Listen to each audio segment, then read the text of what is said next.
আমরা বাসায় এসে দেখি আমার মা মানে পড়ে আছে। সেক্ষেত্রে আমরা ঢাকা মেডিকেলে নিয়ে গেলাম। নিয়ে যাওয়ার পর ডাক্তার বললে পুরান ঢাকার হাজারীবাগে বৃদ্ধাকে খুনের ঘটনায় জড়িত ভুয়া আইনজীবী আরমান ও সন্ত্রাসী লম্বু বাবু। নিহত রওশন আরার মেয়ে দিলেন চাঞ্চল্যকর তথ্য। আগে আওয়ামী লীগের নামে সক্রিয় ছিল বাবু আরমান গ্যাং, এখন বিএনপি জামায়াতের নামে করছেন বেপরোয়া চাঁদাবাজি, সন্ত্রাসী ভাড়া দেওয়া বাণিজ্য, করাচ্ছেন খুন। বিস্তারিত দেখুন হাজারীবাগ থেকে শাহাবুদ্দিন সুজন ও ওয়াহেদ কায়সারের করা 5 পর্বের ধারাবাহিক অনুসন্ধানী প্রতিবেদনের দ্বিতীয় পর্বে। রাজধানীর পুরান ঢাকার হাজারীবাগ থানাধীন কালীনগর বেড়িবাজ এলাকায় অতি সম্প্রতি এক ব্যক্তিকে ডিবি পরিচয়ে অপহরণ করে তুলে নিয়ে যাওয়ার ঘটনা নিয়ে অগ্রযাত্রার করা অনুসন্ধানী প্রতিবেদনে উঠে আসে সন্ত্রাসী লম্বু বাবু ও তার ঘনিষ্ঠ সহযোগী ভুয়া অ্যাডভোকেট পরিচয়দাতা আরমান সহ একটি অপরাধীর চক্রের আদ্যোপান্ত। প্রতিবেদনটি ব্যাপক আলোচিত হয়। বিভিন্ন সূত্রের দেওয়া তথ্য অনুযায়ী 2024-এর 5 আগস্টের আগে আওয়ামী লীগ নেতাদের ব্যবহার করে বিভিন্ন অপকর্মে লিপ্ত এই চক্রটি গণ অভ্যুত্থানের পর থেকে হাজারীবাগের বেড়িবাজ এলাকায় বিএনপি ও জামায়াতের নাম ভাঙিয়ে সন্ত্রাসী বাহিনী তৈরি করে চাঁদাবাজি, হামলা সহ বেপরোয়া সব অপরাধ কর্মকাণ্ড চালিয়ে আসছে। এমনকি বাবু আরমান চক্রের পরিকল্পনায় অতি সম্প্রতি খুন হয়েছেন রওশন আরা নামে একজন নিরীহ বৃদ্ধা নারী। এমন চাঞ্চল্যকর অভিযোগ করেছেন নিহত রওশন আরার মেয়ে রুনা আক্তার এবং মেয়ের জামাই এসআই আমিনুর রহমান। বাবু এবং দিলগনি হেলাল, ঠিক আছে, ওরা ওদের মাধ্যমে লোক ভাড়া করে এনে আমার মাকে হত্যা করে এবং আমার ভাইকে এই লোক নাহিদ, বাবু, আরমান, দিলগনি, পাবেল, ইয়ামিন এদের কথা মতো লোক ভাড়া করে আমি এবং আমার ওয়াইফ থানায় উপস্থিত থাকাকালে এদের লোক ভাড়া করে আমাকে এবং আমার ওয়াইফকে হত্যা করার উদ্দেশ্যে আমার বাসায় হামলা করে। আমরা বাসায় অনুপস্থিত থাকাকালে আমার শাশুড়ি এবং সুমন্দি বাসায় ছিল, তাদের আমার শাশুড়িকে হত্যা করে আমার সুমন্দিকে এলোপাতাড়ি আঘাত করে। শুধু হত্যাই নয়, ভুক্তভোগীদের অভিযোগে উঠে এসেছে কিভাবে ভুয়া আইনজীবী আরমান এবং বাবু এলাকার অপরাধ সাম্রাজ্য নিয়ন্ত্রণ করছেন সেসব তথ্য। ভুক্তভোগীদের ভাষ্য অনুযায়ী ভুয়া আইনজীবী আরমান এবং সন্ত্রাসী লম্বু বাবুর জোগাড় করে দেওয়া ভাড়াটের সন্ত্রাসীদের সাথে নিয়ে গত 1 আগস্ট রাত 1:30টায় জমি জমা নিয়ে বিরোধের জেরে ল্যাংড়া রশিদ নামে এক অটো ব্যবসায়ী হামলা চালায় ভুক্তভোগী রুনা আক্তারের মা বৃদ্ধা রওশন আরা এবং ভাই লিটনের ওপর। আরমান ও বাবুর ভাড়া করে দেওয়া সন্ত্রাসীদের লাঠির বাড়িতে মাথায় আঘাত পেয়ে ঘটনাস্থলে গুরুতর আহত বৃদ্ধা রওশন আরা ঢাকা মেডিকেল কলেজ হাসপাতালে নেওয়ার পথেই মৃত্যুবরণ করেন।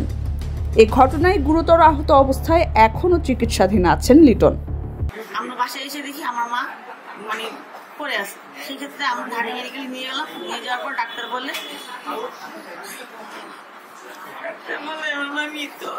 খুনের দায়ে হাজারীবাগ থানায় মামলা হলেও মূল খুনি ল্যাংড়া রশিদ পলাতক থাকার পাশাপাশি এই হত্যায় সন্ত্রাসী ভাড়া দেওয়া ও পরিকল্পনা করা ভুয়া আইনজীবী আরমান এবং সন্ত্রাসী লম্বু বাবু এখনও ধরা ছোঁয়ার বাইরে। মামলা হলো 5 জন লোক ওদের ধরা পড়ে কিন্তু মূল আসামি যে রশিদ আব্দুল রশিদ সে এখন ধরা পড়েনি। যাদের পরামর্শ এইটা হয় মারামারি হয় তারা কেউ ধরা পড়েনি। ভুক্তভোগী রুনা আক্তার এবং তার স্বামী এসআই আমিনুর রহমানের ভাষ্য, এই ঘটনার আগে আরমান বাবু গ্যাং জমি জমার বিষয়টি সমাধান করে দেওয়ার নামে মোটা অঙ্কের টাকা হাতে নেয় তাদের কাছ থেকে। ওরা আমাকে বললো যে ঠিক আছে আমরা বিচারটা করবো।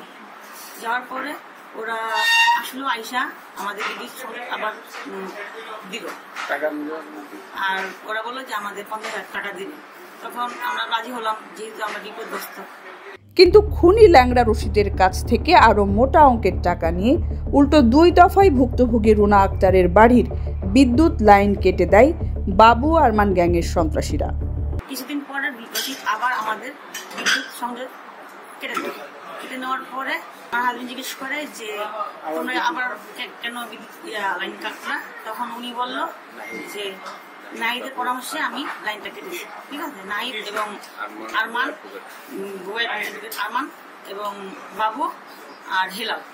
বাবু আরমান গ্যাংয়ের এক সন্ত্রাসী কর্তৃক ভুক্তভোগী রুনা আক্তারের বাড়ির বিদ্যুৎ লাইন কেটে দেওয়া 2টি গোপন ভিডিও এসেছে অগ্রযাত্রার হাতে।